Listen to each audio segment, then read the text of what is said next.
Hello, hello, hello, and welcome to the Million Dollar Electrician Podcast, where we help home service pros like you supercharge your business and spark up those sales.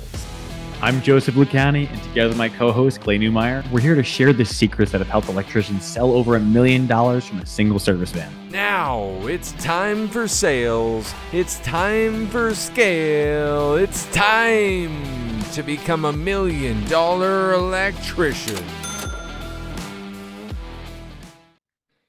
Hey, you guys, and welcome back. I didn't say hello that time, but it's not all about me. Welcome back. We've got a great show. Joe, I'm pumped today.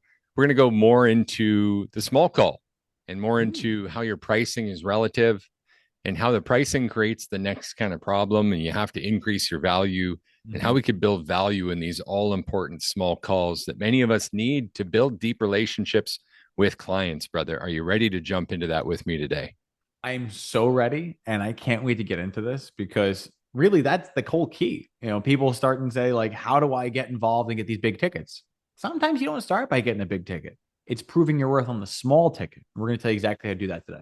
I love that. And we've got a great win of the week, and we've got a value piece for this, a free tool that we're giving away. And so if you haven't got our price tool yet, you're going to be able to find out how to on this episode. Stick with us and let's start solving this. So I'm going to start with one of my favorite ways to open up a topic and just say, Joe, you know how... And you already know it's coming. You know how you get these calls and what do we want to stick to today? Like a trip GFCI, like the simplest of simple. So like the real thing is I'd like to stick with something that's even simpler. Okay. Because the customer doesn't call for the trip GFI. Usually they call for a fault that we as the electrician associate with the trip GFI. So I'm going to take it a step further. All right. Customer calls in the notes and says, my kitchen countertop circuit isn't working.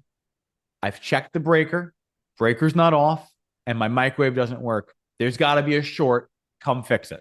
Yep. That's the call, right? That's the one. Your spidey senses are tingling as an electrician. Like you can feel the electrons creeping around your body. And part of you wants to solve this call on the phone because you know what's about to happen next. You've got to drive across town. You now know where this person is. You've got to go to their house. Maybe that takes you 15, 20. Maybe for some of you, it takes 20, 25, half an hour. I mean, some areas of the greater urban centers, I mean, it could take you some time just to get there.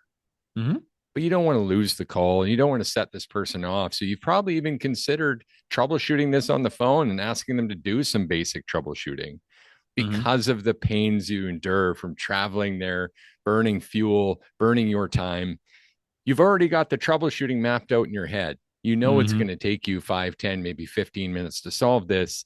And the bigger problem you're focused on the entire time is how am I going to cut my $150 an hour into 3 pieces or worse? Maybe you've got a half-hour rule. Maybe you have a 1-hour rule. But either way, it's going to be cutting my rate or pissing off this homeowner, telling them that I have to charge a minimum rate and knowing what that problem is and knowing that I don't know how, or I haven't found the way, or tire kickers don't like, or we tend to start blaming the environment. And there's a couple problems in what we're saying already. And I know that we're getting you revved right up here, Joe. You're getting me like a ripcord, man. I'm ready to be unleashed on this. You gave us a great example. I'm almost ready to hand this over to you. But the first problem that I think needs attention, and being that we're pricing focused primarily, is the pricing problem. And the reason why the individual taking this call is frustrated by it in the first place is because even if they're at 150, or even maybe in your market, hey, you've gone and priced yourself out at $200 an hour as an electrician commodity. What do we mean when we say an electrician commodity, Joe? Really what it is you've allowed yourself to be associated with the product or the installation rather than the service associated with it. So you're called to serve a use rather than called to create a solution. And that contrast is very, very, very important in how customers perceive you before they even call you. So I'm 100% down with that. Here's an acid test question that I think people could ask themselves to find out if they're a commodity. Sure. If a homeowner asks you, Well, why would I go with you when they're $100 an hour cheaper? Mm. What do you say to that? And if you don't have an answer, does that make you a commodity? Well, it doesn't necessarily make you a commodity, but it means that you yourself have a couple of issues. One, either you haven't had to articulate your value yet and don't know the words to say, right? You just, let's claim ignorance. You don't know how to articulate it. Okay, that's a possibility. It could be a confidence issue. There's a lot of people who will give discounts to avoid hurting their ego. That way they can still get the sale without having their pride hurt. It's another thing. And the last is that actual problem where they have been trained and or by the industry. And the industry says the parts should cost this, double the cost of the part. You should have your labor hour right there. But it doesn't work when you got a $35 GFI. So it's like, great, I'm charging $65 an hour. Glad to know this is carrying and paying the bills. Anyone can go to homedepot.com and figure out what that GFCI is worth. Mm-hmm. The commodity electrician is the person on the other end of Home Depot installing a $35 part and doing nothing else. Mm-hmm. And that's the real shame. If anything, like if you really think about it, the best way to describe it is known as a self-fulfilling prophecy. Can I touch on plan A and plan B and kind of describe what I mean by that? Let's do it. Okay. So let's say we talk about this customer or this electrician we're dealing with currently. He gets the call. He immediately assumes tripped GFI. I mean, what electrician wouldn't? Mm-hmm. Countertop not working in my kitchen, breaker's not off, my microwave doesn't work. Yeah, okay, checks out. So the electrician mentally says, it's going to be a GFI. Maybe he asks the age of the home. Oh, yeah, it was just built. It was just bought in 2024. So you're like, brand new home, trip GFI. There's probably going to be nothing there.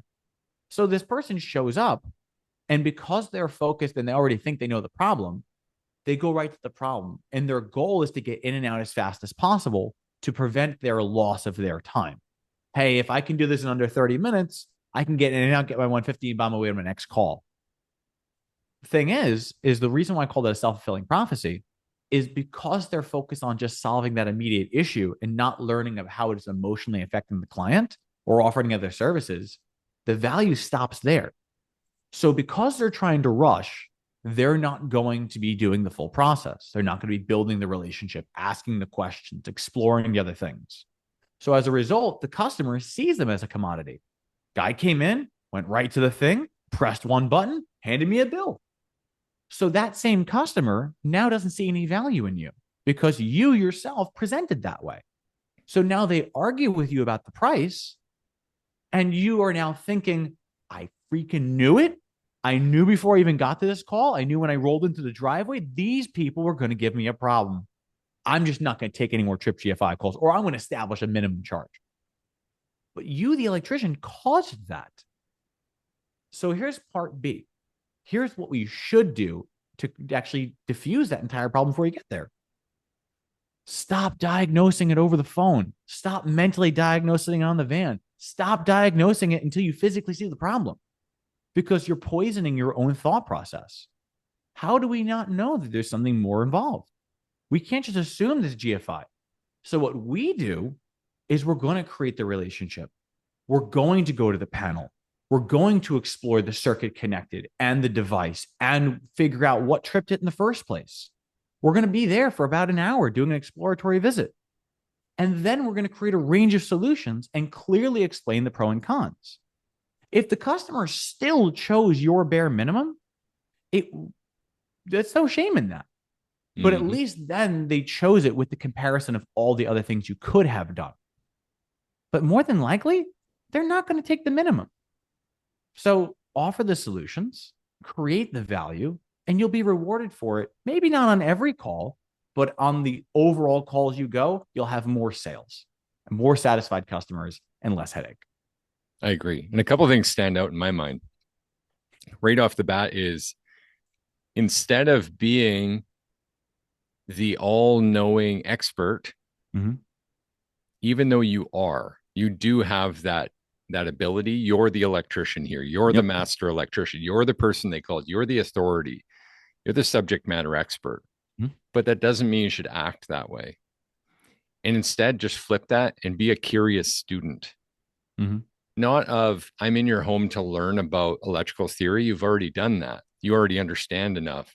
But in the sense of, I'm a curious student to these people that I'm serving and this home electrical system that I've never seen before. Mm-hmm. And by taking that approach, I think you find a lot more fruit. It's something you said that made me think, gosh, that's a commodity. You said basically, company gets call, Mm-hmm. electrician shows up, electrician solves thing, electrician invoices for thing. And I thought, gosh, isn't that the residential construction just Mm-hmm. speaking right through that? And most of us here, if you're listening to us, whether this is your first time or any length of time that you've joined us here, we thank you. We love you. This is why we do this thing. We just keep showing up and helping any way that we can. Um, Mm-hmm. but B, it likely means that you already have an opinion of residential electrical, because I don't think there's any greater commodity competitive market. It's right there with the worst of the worst. Like Mm-hmm. you can race to the bottom to the end, and so most of us are trying to escape that by taking part with an enterprise such as this, an organization, a podcast like this, to actually use service to be something more. Mm-hmm.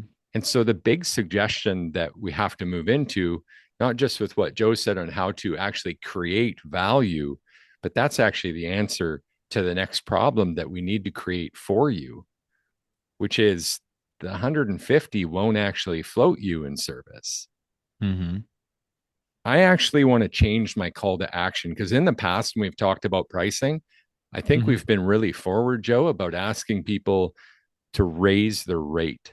Mm-hmm.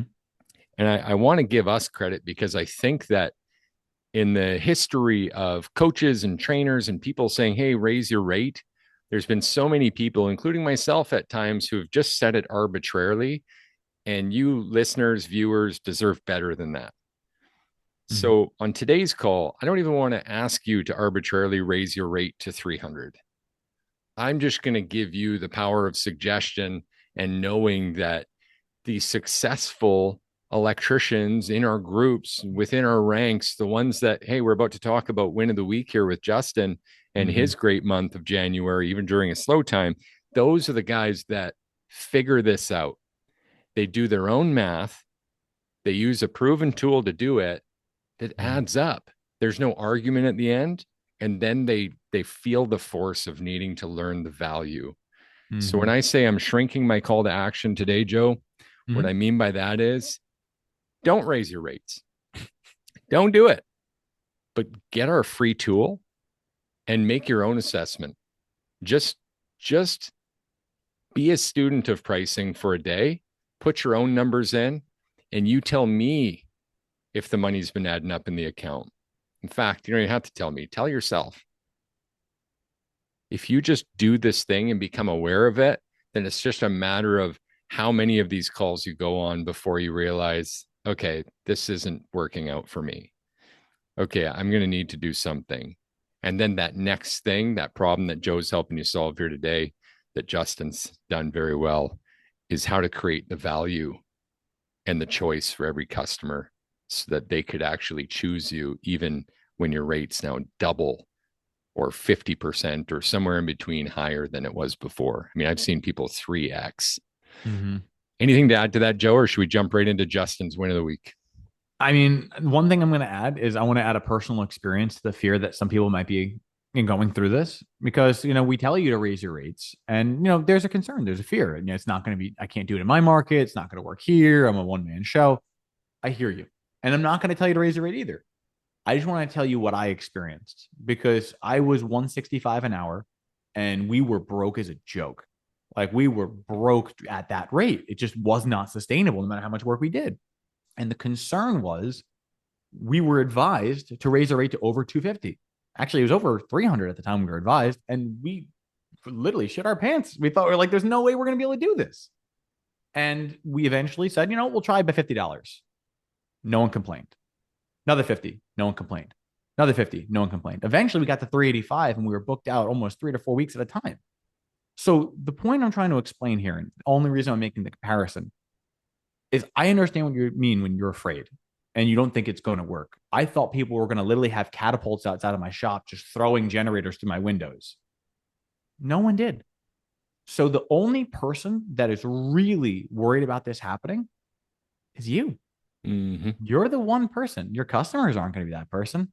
You're going to be that person. So get out of your own way, just like we've had to learn how to do, and you'll find better results at the end of that road. I can tell you for a fact in my area, hey, it's 2025 here too. And I know there's electricians that are subcontracting Mm-hmm. under project electrical companies for 130, 135 an hour as a blend rate that includes your journeyman, your tools, your van. Mm-hmm. Just to show up at site, $135 an hour, work 40 hours a week. And Mm-hmm. some people are happy with that as a business relationship and really as a future. Mm-hmm. I call that a job personally, just over broke. You're still on Mm-hmm. someone else's schedule. You still have really only one customer. And if that customer decides they don't like you, you're back to pounding the pavement looking for one more to fill, the put the food in the Mm-hmm. fridge and the food on the table for you and your family. I can't blame you if you're there, highly secure. But also, what does that mean for the service game? Mm-hmm. There's no way, like Joe said, that you could go from the 130 or 135 to 165 because now you're on your own and think that that $35 an hour was even going to cover your marketing budget to get Mm-hmm. 200 to 500 customers through the door this year. There's no way. And by the way, guys, I don't say this to scare you. I know we're going deep on this, but man, what a beautiful thing service is. I don't say that to scare you. And what I mean by that is getting customers doesn't have to be scary. Serving 300 to 500 people a year is an awesome goal, and you should all try it. And you should aim to get 60 to 80% reviews on that service too. Mm-hmm. And imagine what would happen if you did that. And imagine if you could learn to go from 165 an hour to $320 an hour, and the difference that would make on your account, on your ability to grow into the future. Imagine that through our price tool. Give that a shot. All you guys got to do is reach out, and anywhere where you heard us, on our website at servicebyelectricians.com, Facebook, we're super active on our accounts there. Clay Newmeyer, Joe Lucani, you can find us there. Instagram, clay.newmeyer, you can find us there. All these places you have to reach out. And if you send us just the code word price, we're going to send you this price tool so that you can see it for yourself. Let's talk about Justin for a moment, someone who got their pricing right. I literally pulled up Justin's notes Mm-hmm. when he decided to join forces with us and jump on board.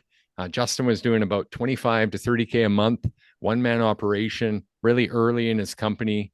He was interested in hiring a CSR and potentially a journeyman installer to grow his business. Mm-hmm. And he really wanted to jump into training. He was curious on our silver programming, which offered much Mm-hmm. higher touch and had a 50K guarantee attached within that 6 months.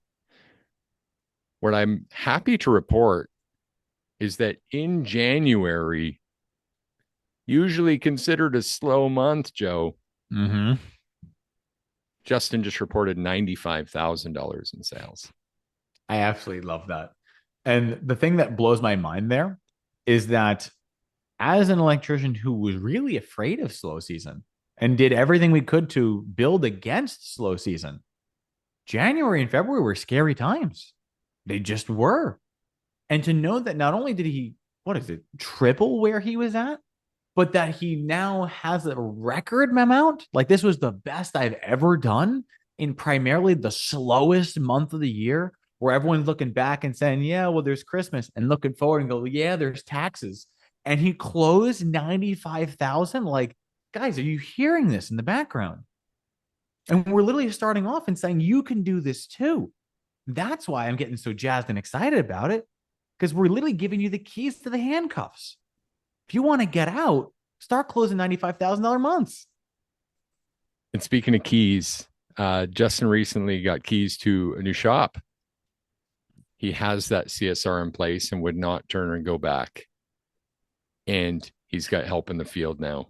Although Justin did himself sell all 95,000, mm-hmm. It's so fun to think back just 6 months prior, 7 months prior, to the person doing 25 to 30K months. And if you ask them if they thought going into January they would do a 95K month, the answer is always no. Even though, hey, 50K guarantee was there, he felt it, he knew we were going to get up there, we're going to see some bigger months. Just an incredible stamp on his journey. So really pumped to share that with you guys. If you want this price tool, please let us know by sending us that keyword price wherever you found us. And you can always leave us a review on this podcast. That helps other electricians find us too. If you wanted to keep us for yourself, I could understand that, but it's in the best interest of this rising tide that we share this with as many people as we can. If you know someone that needs to hear this podcast, needs to get their pricing right and start to solve these small calls, that'd be a great place to start. Joe, anything else to add to this one before we cut them loose? You know, the only thing that I want to add is that there may be one person that's sitting here on the fence. And maybe you think I'm speaking directly to you, and I am. Because in the background, you're trying to figure out, I know I need to change, and I have no idea how to do it. I know I need to go there, but I don't know how to do it. And I want you to know that that gap feels insurmountable. But the actual steps required to get through it are actually quite minimal. And we want to help you through it. We truly do. So if you're in that place, personally send me a message. Message Clay. I want to see you out of the hole. We want to see you thriving in your best self. So the one last bit of advice I want to give is, even if you don't trust yourself, trust the process and trust that good things are coming in your way. Love that, brother. We'll see you guys next week. Cheers. Take care. And that's a wrap for today's episode of the $1 Million Electrician Podcast. We hope you're buzzing with new ideas that charged up to take your business to the next level. So don't forget to subscribe, leave a review, and share the show with fellow electricians. Together, we'll keep the current flowing.